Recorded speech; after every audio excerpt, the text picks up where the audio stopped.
마태복음과 누가복음은 같은 복음서지만 사뭇 많은 관점의 차이를 가지고 있습니다. 가령 마태복음에 나타난 예수님의 족보는 아브라함과 다윗의 자손 예수 그리스도의 계보라, 그 족보의 이야기를 하면서 마태복음 1장 15절의 말씀에 보면 예수님의 아버지는 요셉이요 그 부친은 야곱이라, 한마디로 예수님의 할아버지의 이름을 야곱이라고 기록을 하고 있습니다. 그런데 누가복음 3장 23절 말씀에 보면 예수님의 할아버지의 이름은 엘리라고 기록이 되어져 있죠. 여러 가지 설들이 있지만 보수적인 사람들은 이렇게 생각하고 있습니다. 요셉이 헬리의 딸 마리아에게 결혼을 했는데 이 헬리의 사위가 됐지만 유대에는 사위라고 하는 단어가 없기 때문에 헬리의 아들로 기록했다. 한마디로 요약을 하면 마태복음은 요셉의 족보를 따라서, 그리고 누가복음은 우리가 알지 못하고 있었던 마리아의 족보를 따라서 기록이 되어진 것이죠. 두 개의 족보책이 존재했다, 그렇게 말씀드릴 수 있습니다. 마리아의 전통을 따르든지 요셉의 전통을 따르든지 다윗의 후손인 것만은 분명합니다. 마태복음은 유대인을 위해서 기록되어졌기 때문에 유대인들이 생각하고 기대했던 하나님의 아들 메시아가 이분이 맞다, 예수를 증언한 것이고, 누가복음은 헬라인을 위해서 기록을 했기 때문에 인류 모두의 구세주는 예수 그리스도시다, 그거를 말씀하고 싶었던 거죠. 신약 성경 중에 이방인이 기록한 것은 유일하게 누가밖에 없습니다. 가장 많은 분량을 이렇게 기록을 했습니다. 보통 이제 목사님들은 좋은 쪽을 많이 보고요, 검사님들은 나쁜 쪽을 많이 보고요. 근데 의사 선생님들은 정확한 것, 있는 그대로를 보려고 하는 그런 자세가 있죠. 그래서 누가복음을 썼던 누가는 누가복음을 쓰게 될 때 7가지의 관점을 가지고 썼다 말씀드릴 수 있습니다. 첫 번째는 시대적인 상황이 정확해요. 의사다가 보니까 디베리오, 그러니까 역사적으로 티베리우스가 로마를 다스린 지 15년 됐었을 때에 그 시대적인 상황을 분명하게 얘기하는 것을 보면 상당히 신빙성이 있다. 두 번째로는 기도를 강조를 했습니다. 그래서 이제 성령행전이라고 하는 사도행전도 같이 저술할 수가 있었던 거죠. 세 번째는 이방인의 복음이에요. 말씀드린 것처럼 헬라의 복음인 거죠. 그래서 누가복음 10장에 70명의 사람들, 전도대원들을 파송을 하게 되어지는데, 이것은 이제 창세기 10장에 70족속을 연상을 시킨다는 것이죠. 그래서 날짜도 로마의 원력을 따라서, 황제력을 따라서 기록을 하고, 히브리어를 기록할 때에는 옆에 헬라어를 수록을 했습니다. 그걸 적어 놓은 거죠. 가령 우리가 이제 성경을 읽을 때 가나안인 시몬이라고 하는 말은 원래가 지명 이름이 아닙니다. 가나안 지명이 아니라 카나나안, 열심당이라고 하는 뜻이죠. 그래서 누가는 기록을 하게 될 때 옆에다가 젤롯, 열심당이원이었던 이 시몬으로 기록을 해놨고, 그리고 이제 골고다라고 하는 말도 원래는 아람어입니다. 그런데 이것을 기록을 하게 될 때 누가복음 23장 33절에 크라니온, 한마디로 해골이라고 하는 뜻으로 우리가 번역을 했습니다마는 성경에 이 번역을 갖다가 주는 가운데 이방인들, 헬라 지방에 있는 사람들이 성경을 이해하는 데 도움을 주도록 썼다. 네 번째는 여인들의 복음입니다. 그래서 마리아, 엘리사벳, 안나, 나인선 과부, 마르다와 마리아, 막달라 마리아, 여자들의 지위를 상승시켰다. 언제 그런 말씀도 드렸습니다마는 이런 것을 이제 기독교 페미니즘이라고 얘기를 해요. 예. 아무리 부유하고 잘 살아도 일본과 같은 경우는 여자를 굉장히 천시합니다. 여자를 굉장히 무시하는 거예요. 왜 나리타 공항에 이혼이 있느냐? 너무 억누리고 사는 거죠. 지금도 이슬람에는 남편이 아내를 때릴 권리가 있습니다. 말없이 집을 나간다든지 그 옷을 바꿔 입으라고 얘기하는데 말을 안 듣든지 빤히 쳐다보면 때릴 수 있어요. 예, 이혼도 딸락이라는 말 써버리면 끝납니다. 그런데 기독교가 들어가면서 여성의 지위가 상승될 수 있었던 것은 당시 무시받던 여자들의 위치에 대한 것을 자세하게 기록해놨다. 다섯 번째는 찬양의 복음이다. 다른 복음서가 다 합한 것보다 더 많은 찬양에 대한 것을 수록을 했습니다. 천사의 찬양, 마리아의 찬양, 엘리사벳의 찬양, 수많은 찬양들을 기록을 했다. 여섯 번째는 가난한 자들의 복음이에요. 예, 마태복음은 이제 산상수훈이라고 그러죠.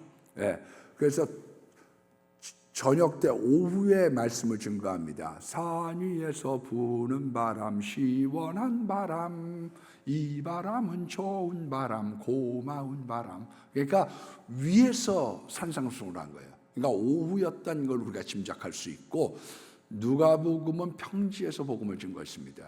아침 새벽에 복음을 증거하다가 보니까 바다로부터 바람이 올라오니까 베드로의 배를 빌릴 필요가 있었던 거죠. 왜 베드로의 배를 빌렸느냐? 예, 바다로부터 올라오는 그것을 이용을 해서 복음을 증거하려고 했다는 거예요. 굉장히 과학적이죠? 과학적. 예, 마태복음은 저 영원한 천국에 대한 관심이 많습니다. 그래서 천국의 복음, 하늘나라에 대한 관심이 많고, 그리고 누가복음은 가난한 자가 복이 있다. 한마디로 하나님의 나라가 이 땅에 임하옵시며 이 땅에 하나님의 나라가 이루어지는 것에 관심이 많은 거예요. 하나는 천국복음, 하나는 이 땅에 하나님의 나라가 이루어지기를 원하는 하나님의 나라의 복음인 거죠. 여러 해 전에 제가 이 누가복음 6장 오늘 읽어드린 전반부에 있는 사복사화에 대한 내용을 설교한 적이 있습니다. 가난한 자가 복이 있다. 오늘날도 마찬가지인 것 같아요. 어려울 때 예수 잘 믿었지만 배부르고 등 땄으면 교회가 멀어지고 신앙이 떨어지는 경우가 많죠. 줄인 자가 복이 있다는 거예요. 역설적이죠. 제가 이 절임 때 모시고 있었던 김영동 목사님이라고 하는 분이, 제가 그분 퇴임 예배, 은퇴 예배 때 참석을 하게 됐습니다. 그런데 그분이 뭐라고 말씀을 하시느냐 하면, 내 인생의 최고의 축복은 가난이었습니다. 가난했기 때문에 학교를 가지 못해서 성서 신학원을 들어갔고, 그래서 18살부터 담임 목회를 할 수 있는 길들이 열려지게 됐습니다. 내가 가난했기 때문에 일찍 목회하고, 가난했기 때문에 하나님 앞에 가까이 갔습니다. 가난했기 때문에 40일 금식을 3번을 했어요. 67살이 되셨을 때 갑자기 사무실에 밤에 전화를 주셔서 제가 이렇게 전화를 받았더니, 나 김영동 목사야. 오늘 40일째 마지막 날인데 신 목사님이 생각이 나서 전화를 했다고. 그래서 저는 아침 금식 40일한 줄 알았어요. 그랬더니 내가 40일째 마지막 날인데 신 목사님 생각이 나서 전화했어.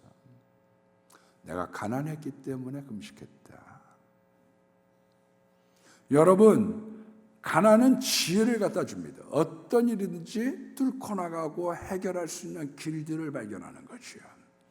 시편 68편 10절 말씀해 보면, 하나님의 은혜를 가난한 자들을 위해 예비하셨다. 가난이 주고 있는 그 축복, 가난한 자가 복이 있다는 거예요. 우는 자가 복이 있다. 예, 우리 교회에 신천지로 빠진 교인 한 분이 계세요. 딸만 3명이 있었습니다. 심야 기도에 나와가지고 많이 울었죠. 그래서 제가 집사님 울면서 기도하면 기분이 어때? 내가 이렇게 물어보면 눈물을 흘리며 기도하면 눈에서 보석이 쏟아지는 것 같아요. 돌아올 줄 믿지만 미혹되어져서 울면서 기도할 때 눈에서 보석이 쏟아지는 것 같다. 여러분, 실패를 하고 패전을 해보면 패자의 심정을 알게 됩니다. 내가 패자 앞에서 너무 많이 웃었구나. 아픈 사람 앞에서 너무 많이 웃었어. 제가 알고 있는 분이 그 기업 합병, M&A라고 그러죠. 그거를 하던 분이 있어요. 기업 합병을 하니까 이 복비가 뭐 수십억 그런 단위죠. 큰 단위로 뭐 수백억. 그런데 이분이 32억짜리 수표를 끊어가지고 친구들하고 만나서 야, 너 32억짜리 수표 만져? 한번 보기나 해봐라. 만져만 봐라. 만져봐봐. 자기가 사업이 어려워지고 난 다음이야나 내가 참 철이 없었습니다. 그렇게 저에게 고백을 하더라고요. 그래서 잠언서 25장 20절 말씀해 보니까 마음이 상한 자 앞에서 노래하는 것은 추운 날에 옷을 벗음 같고 소다 위에 식초를 부은 것과 같다. 마음이 부글부글 끓게 되는 거죠. 여러분, 왜 우는 자가 복이 있느냐? 지금은 눈물이 앞을 가려도 웃을 날이 오거든요. 우는 자가 웃을 날이 옵니다. 룻의 시어머니였던 나오미는 뭐 흉년, 오늘날로 따지면 IMF가 돼서 고향을 떠나 이민을 갔습니다. 모압 지방, 우리로 따지면 북간도로 이민을 갔습니다. 그리고 10년 만에 남편 죽고 다 길러서 장가버린 2 아들 죽고 며느리 1명 데리고 고향 땅으로 돌아오니까 사람들이 아이고 나오미 왔네. 그 이름의 뜻이 나의 기쁨, 내 귀염둥이란 뜻이니까 아이고 나오미 왔네. 나오미 왔네. 그랬더니 내 이름을 나오미라고 부르지 말아주세요. 빈손으로 왔고 징벌자가 전능자가 저를 징벌하셨습니다. 여러분, 세상에 나가면 매운맛을 알게 돼요. 세상은 굉장히 맵거든요. 굉장히 매워.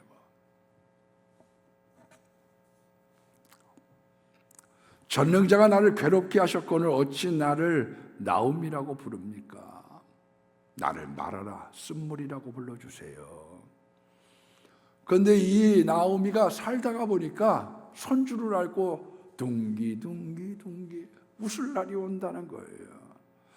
여러분, 하나님은 때리시고 어루만집니다. 왜 하나님 때리셔요? 왜 때리고 어루만지셔요? 그냥 내버려두면 지옥 백성 되니까요. 그래서 성경은 우는 자가 복이 있다는 거예요. 좋은 날이 와요. 여러분, 예수님 때문에 욕먹으면 복이 있고 모든 사람에게 칭찬을 받으면 화가 있다는 거예요. 우리 나 칭찬받기 원하죠? 그런데 역설적이에요. 칭찬을 모든 사람이 다 한다. 그건 위험한 일이다. 때로 비난을 감수하고 우리가 주의 일할 때 어려운 욕도 먹고 비난도 듣고 그것이 값진 거라는 겁니다. 하늘의 상이 크고. 교회 일이라고 하는 건 아무것도 안 하면 욕먹을 일이 없죠. 욕먹을 일이. 뭔가 수석거리니까 짜다, 맵다, 싱겁다 말이 있는 거예요. 아무 말 안 들으려고 하면 아무 일 안 하면 됩니다. 그래서 구약의 거짓 선지자들이 너희에게 아무 일이 생기지 아니하리라. 그렇게 거짓 예언하니까 욕먹을 일, 비난받을 일이 없는 거예요. 에스겔서 13장 10절 말씀에 보면 평강이 없으나 평강이 있다고 얘기를 하니까 좋은 말로 유혹하니까 비난받을 일이 없는 거죠. 여러분, 진정한 의미로 하나님의 일을 하다 보면 사람들은 여러 가지 말들을 하지만 그것으로 열매를 맺고 그것으로 우리의 믿음이 견고해지는 것이죠. 우리가 그 다음에 있는 내용들을 보니까 한마디로 요약을 하면 뭐냐? 오늘 기독교의 역설, 원수를 사랑해라. 핍박하는 자를 위해서 기도해라. 여러분, 우리가 창세기를 보면 창세기 4장에 가인의 족보가 나옵니다. 6명이 기록이 되어져 있죠. 아담이 가인을 낳고, 가인이, 이 사람이 이제 불신앙으로 성을 쌓지 않습니까? 그 다음에 이랏을 낳고, 그 다음에 무드야헬을 낳았다. 이 무드야헬이라고 하는 사람의 이름의 뜻은 하나님께서 버리셨다는 뜻입니다. 내가 너 싹 지워버렸어. 너하고는 상관이 없어. 내가 버리는 자다. 그런 뜻이지요. 1960년에 영국의 유명한 락 그룹이 있었습니다. 비틀즈라고. 원래 이름의 뜻은 딱정벌레라고 하는 이름의 뜻인데요. 제가 볼 때는 오늘날에 있는 BTS, 방탄소년단보다 한 5배 정도 유명하지 않았을까? 왜냐하면 60년도에 데뷔를 해서 이 락그룹이 음반을 10억 장을 팔았으니까요. 10억만 장. 이야. 근데 그 사람 중에 리드싱어가 누구냐면 존 레넌이라고 하는 사람입니다. 존 레넌. 이 사람이 교회에서 시작을 했죠. 기타를 잘 쳤던 폴 맥카트니, 이런 사람들을 끌어다가 4인조 락그룹을 형성을 했습니다. 그런데 유명해지고 나니까 어떻게 이야기를 하느냐? 이제 우리가 예수보다 더 유명한 자가 되었습니다. 기독교는 아무런 영향력을 끼치지 못하지만 우리는 기독교보다 훨씬 많은 영향력을 끼칩니다. 유명해지니까 우쭐하고 교만해지기 시작하고 하나님을 버렸어요. 1980년이 됐을 때 존 레넌 집을 나서다가 열성팬에게 총을 맞아 죽습니다. 존 레넌보다 더 유명하게 되려고 하면 그를 죽이는 것밖에는 방법이 없다. 그런 정신병자에 의하여 끝나고 말았죠. 하나님의 버린 자의 최후. 그 무드야엘의 아들이 무드사엘입니다. 이 무드사엘이라고 하는 사람은 지옥의 사람이라는 이름의 뜻이고요. 그리고 그 아들이 라멕, 한마디로 잔인하기 그지없는 사람입니다. 이 라멕이라고 하는 사람이 최초의 충혼, 여자 아내를 2명을 두게 되었습니다. 한 여자 가지고는 이 사람이 가지고 있는 정력과 건강 채울 수가 없어요. 세상적인 사람으로. 그래서 첫 번째 아내를 두는데 그 아내의 이름이 야다, 꾸민 자라고 하는 뜻이에요. 남자 유혹을 위해서 거치장을 하면서 오직 몸단장에만 신경을 쓰는 사람, 야다라고 하는 여자와 결혼합니다. 두 번째 여자의 이름이 아내가 실라, 베스트만이라고 하는 학자는 짤랑짤랑 소리를 내다, 그런 뜻이었다고 얘기를 하는데 원래의 의미는 엉큼한 여자라고 하는 뜻입니다. 남편을 유혹해서 악을 부추기는 이세벨 같은 여자, 악의 장단을 맞추는 여자라는 뜻이지요. 그런데 창세기 4장 24절 말씀에 보면 이 아내들 앞에서 라멕이 자기의 잔인성, 살인의 노래를 부릅니다. 살인의 노래. 창상을 인하여 내가 사람을 죽였고 나의 상함을 인하여 소년을 죽였도다. 가인을 위해서는 벌이 7배 1인데 나를 위하여, 라멕을 위하여는 벌이 77배 1이로다. 가벼운 상처, 창상으로 인해서 사람 죽이고 소년도 무자비하게 죽였던 사람이죠. 나 기분 나빠 죽여버렸던, 건들면 없는 잔인한 사람. 이 라멕이라고 하는 사람의 첫 번째 아내 야다가 2명의 아들을 낳았습니다. 그 사람을 야발이라고 기록을 하고 있죠. 가축 치는 자의 조상이 되었다. 그러나 가축 치는 자는 이미 아벨도 있었기 때문에 이 사람이 처음 가축을 친 것은 아니고요. 가축을 매매하는 자들의 조상이 된 거죠. 두 번째 아들의 이름이 유발입니다. 수금과 퉁소를 불었던 세상 음악과 향락과 방탕의 노래를 불렀습니다. 찬양 대신에 이 세상에 노래를 부르기 시작했죠. 오늘날도 그런 사람들 있지 않아요? 어떤 사람들은 찬양을 부르고 어떤 사람은 술 마시는데 주흥을 돋구고 타락을 부추기는 노래를 부르는 사람들이 있는 거죠. 원래 이 퉁소라고 하는 말에 히브리어는 우가브라고 얘기를 합니다. 관능적 사랑에 빠뜨리다. 어떤 노래를 불렀느냐? 관능적인 사랑을 빠뜨리는 노래를 불렀던 거죠. 라멕의 두 번째 아내였던 실라는 남녀를 낳았습니다. 두발 가인, 가인의 후예였던 투발이라고 하는 사람이다. 그래서 어떤 성경에는 투발이라고만 써놨죠. 가인의 후예, 대장장이. 건전한 농기구가 아니라 가인의 후예답게 가지고 있는 대장장이의 기술로 살인의 도구를 만들기 시작을 합니다. 그리고 딸 나아마라를 낳았는데 고대 여자의 이름은 기록을 잘 하는데 유난히 아름답다, 성적 유혹을 일으킨다, 그런 의미의 딸을 낳아서 나아마, 미와 쾌락의 상징인 여인을 잉태하여 낳았다는 거예요. 이 두발가인이라고 하는 사람이 청동과 철기의 무기를 만들었거든요. 그러니까 대량 학살이 가능한 거죠.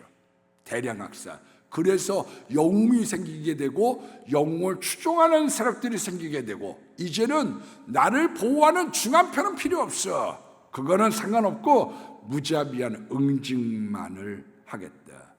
악의 축으로 자리를 잡기 시작합니다. 그래서 다시는 못 일어나도록 밟아버리는 거죠. 창세가 힘의 사회예요. 잔인한 사회예요. 그래서 아브라함과 이삭이 아내를 빼앗기고도 말 못했던 이유가 어디에 있느냐? 잔인하게 죽여버리니까요. 그래서 이 시므온과 레위가 세겜 족속을 갖다가 유린을 할 때도 어떻게 했느냐? 남자들은 다 죽여버리고 애들까지 싹 죽여버리고 그리고 여자들은 다 노예를 삼은 사건들이 나타난 거죠. 오늘날도 마찬가지입니다. 깡패들의 세계, 마피아의 세계, 다시는 일어나지 못하도록, 피지배 민족의 세계, 다시는 일어나지 못하도록 철저히 밟는 거죠. 그래서 이런 무법천지의 세계 속에 율법을 주신 거예요. 동해보복법, 지나친 보복을 삼가해라. 왜 법을 주느냐? 너희들 너무 잔인해. 그 잔인을 막을 만한 방법을, 법을 갖다가 줬는데 지나치게 하지 않기 위해서 제3자가 법을 시행을 해. 그래서 재판이 필요한 거예요. 동해보복법 그만큼만 하라 이거예요. 요만큼만 해. 거기에 대한, 그래서 보상에 대한 규례를 정하게 된 것이에요. 보복의 악순환을 방지를 하고 보복을 예방하기 위하여 뭐를 만들었느냐? 그것 때문에 동해보복법을 만든 거죠. 이게 이제 율법의 정신인 거죠. 여러분 성경에 보면 사무엘하 21장에 보면 이런 사건이 나옵니다. 다윗 시대에 3년 동안 기근이 생겼어요. 여러분이 3년 동안 기근이 생기면 어느 정도냐? 우리 최근 세사 90년도 그때 북한이 3년 동안 비가 안 오니까요 300만이 굶어 죽었습니다. 그 다윗 때 어땠겠어요? 다윗 때. 그래서 하나님께 다윗이 간구했다 그렇게 얘기합니다. 사무엘하 21장 1절에 하나님 왜 비가 내리지 않고 이것에 대한 처방이 뭡니까? 그랬더니 하나님께서 사울이 기브온 사람들을 학살했기 때문이다. 조금 이제 역사적으로 돌아가서 보면 여호수아서 9장에 이런 내용이 나옵니다. 여호수아 장군과 이스라엘 군대가 가나안 땅을 진군하면서 나아가게 됩니다. 여리고 무너뜨렸죠. 아이성 무너뜨렸죠. 그랬더니 아모리 족속 중에 이 기브온 사람이 애들 말로는 얼었습니다. 쫄았습니다. 그래서 꾀를 냈는데 곰팡이 난 떡, 그리고 해진 신발과 옷, 그리고 다 떨어진 그런 포도주 가죽 부대를 갖고 와서는 우리가 멀리서 왔는데 이거 보십시오. 떡이 곰팡이가 났습니다. 신발 새 신발 신고 왔는데 이렇게 헤어졌습니다. 우리하고 화평조약을 맺으십시다. 성경에 기도하지 않고 화친조약을 맺었다. 근데 사흘 있다가 알게 된 거예요. 이게 근처에 있는 사람들이었구나. 그래서 불러다가 호통을 칩니다. 왜 거짓말했느냐? 아니, 우리들이 목숨이 위태롭기 때문에 그렇습니다. 우리가 하나님 앞에 맹세했은즉 저들을 죽일 수는 없고 나무하는 자와 물기는 자 머슴을 만들겠다, 노예를 만들겠다. 그래서 죽이지 않기로 맹세를 했던 거죠. 그런데 수백 년이 지났음에도 불구하고 거기에 대해서 사울이라고 하는 사람이 민족주의자이기 때문에 이방인들을 척결해야 된다. 그 프로젝트 안에 기브온 사람을 죽였는데 당신들이 우리 안 죽이기로 하고 우리를 노예 삼아놓고 왜 죽였느냐? 거기에 대한 원성이 하늘에 닿아서 비가 오지 않았다는 거예요. 그러니까 성경은 하늘의 원성이라면 비가 안 오는 거죠. 가뭄의 원인을 그렇게 보고 있는 거죠. 그리고 다윗이 잘못한 게 아닙니다. 사울이 죽였음에도 불구하고 거기에 대한 징계가 다윗 때 나타난 거예요. 내가 잘못하고 다음 때에 나타날 수도 있다. 죄라고 하는 것은 반드시 거기에 대한 대가를 요구한다. 그것이 구약의 정신인 거죠. 그래서 이 다윗이 가서 기브온 사람들에게 물어보게 됩니다. 어떻게 하면 당신들 그 원한을 풀어줄 수 있겠느냐? 온유월에 맺혔던 설인가 녹아지는 방법이 무엇이냐? 그것을 질문했더니 사울의 자손 7명을 내주소서. 그래서 첩 미스바에 첩자식 2명과 외손자 5명을 내어주고 목을 매달았더니 리스바 사울의 첩이 자기 자식들에게 새가 쪼아먹지 못하도록 밤새도록 새를 쫓으니라. 그것이 다윗에게 들림에 기스, 한마디로 할아버지 가족묘지에 장사를 지냅니다. 거기에 사울이 있고 거기 요나단이 있고 7명의 사람들을 합장해서 묻어주니 그 다음부터 비가 내렸더라. 그래서 구약의 정신은 뭐냐면요, 동해보복법이에요. 이만큼 네가 당했으면 이만큼 해야, 그래야 다음부터 범죄도 방지하고 너도 아픈 줄 알고 예방도 하고 여기에 대한 것들을 동해보복법으로 갚아줘라. 그렇게 말씀하고 있죠. 그래서 우리나라에는 없는 고엘제도라는 게 있습니다. 어떤 사람이 무심코 나무를 하다가 도끼자루가 빠져서 사람을 살해했습니다. 과실치사인 경우, 고범죄는 아닙니다. 고의가 아니라 과실치사인 경우에는 도망을 가요. 그런데 누가 그걸 갚아줄 의무가 있느냐? 친족이 갚아줄 의무가 있는 거죠. 뒤쫓아가서. 그래서 너무 멀리 가서 멀리 도피성을 만들어 놓으면 안 되기 때문에 6군데의 도피성을 마련해서 거기로 빨리 숨어라. 고의로 한 게 아니지 않느냐. 그러나 피 까버리는 게 아니냐. 거기에 유배지를 만들고 거기에 금종령을 만들고 그의 대제사장이 있을 때까지 그렇게 처벌의 장소를 만들게 된 이유가 거기에 있는 거죠. 그래서 이스라엘 사람들은 철저하게 보복합니다. 모사드, 아르헨티나에 있던 저쪽 구석에 어디 농가에서 농사를 짓고 있던 반드시 가서 응징하는 이유가 어디에 있느냐? 원수를 갚아야 된다고 생각하는 거예요. 원수를 갚아라. 그런데 오늘 신학에 있어서는 예수님은 뭐라고 말씀하고 계시느냐? 원수를 사랑하라는 거예요. 선대해. 가령 구약에 엘리사라고 하는 선지자가 있습니다. 아람 나라가 자꾸 침범을 해요. 그때 엘리사가 그 아람 나라를 유인을 해서 사마리아 가운데 우리로 따지면 아주 서울 항복하는 데가 가둬놓습니다. 요아스 왕이 신이 나가지고 우리가 치리일까? 그랬더니 엘리사가 칼과 활로 잡은 자인들 어떻게 치리일까? 물과 떡을 줘서 돌려보내소서. 물과 떡을 줘서 돌려보냈더니 다시는 이스라엘의 경례를 침범하지 아니하였더라.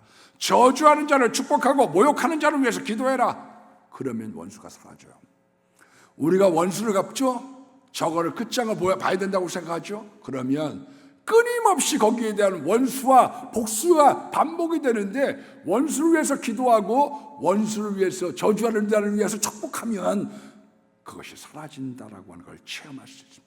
뺨을 치는 자에게 돌려대며 겉옷을 가지고자 하는 자에게 속옷까지 줘. 성경은 역설을 얘기하고 있는 거죠. 역설. 줘. 그러면 후일되어 누르고 흔들어 넘치도록 너희에게 준다고 성경 말씀하고 있는 겁니다. 받으려고 계산하고서 주지 마. 그건 상이 없다는 거예요. 우리가 물론 결혼식 같은 거 하면 다 그거는 어떤 면에서 빚이고 주거니 받거니죠. 주기도 하고 받기도 하고, 그것으로 우리의 관계를 확인을 합니다. 여러분, 그것을 하지 말라는 이야기가 아닙니다. 어떤 생각 없이 주라는 이야기의 의미는 이런 거예요. 교회는요, 계산적인 모임을 가지고 계모임처럼 만들면 안 되게 되어져 있어요. 다르게 얘기하면, 내가 서대전 고등학교를 나왔어요. 우리들끼리 만나서 깐부하고 같이 한 달에 한 번씩 모여서 우리 밥 먹자. 그러면 그 다음엔 대전고등학교 모임이 만들어지기 시작해요. 잔디회를 만들어서 우리들끼리 동산 가자. 그러면 소외된 사람들이 나타나기 시작하는 거예요.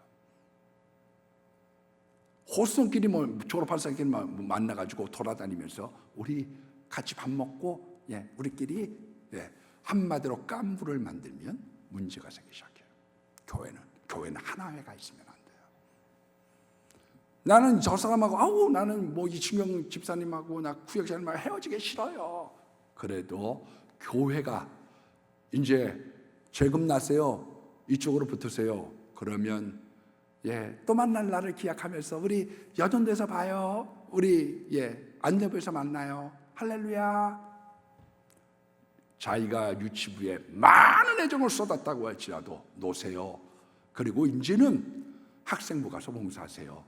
그러면 아멘. 하나님의 영광을 위하여 살아가려고 할 때 교회는 잘 되는 거예요.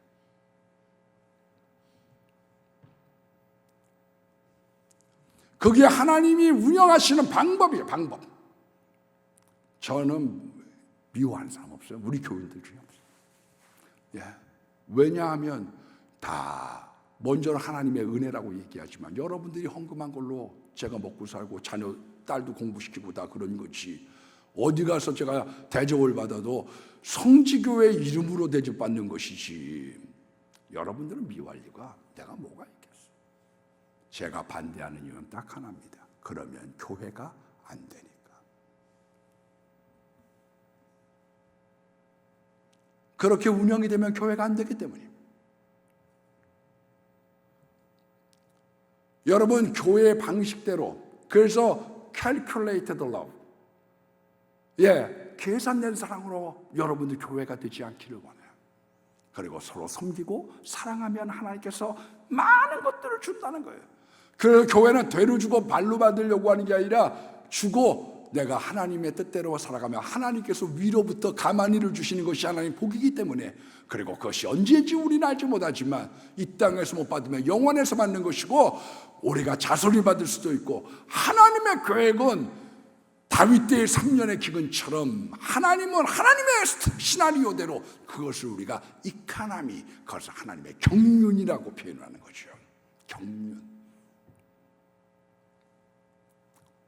비판하지 마십시오. 마태복음 26장 22절 말씀을 보니까 남의 말하는 자들의 말은 별식과 같아서 뱃속 깊은 데로 이래요. 그래서 우리가 모여서 왜 남의 말을 하느냐? 그게 재밌고 별식과 같거든요. 그래서 남의 말이 많은 거예요.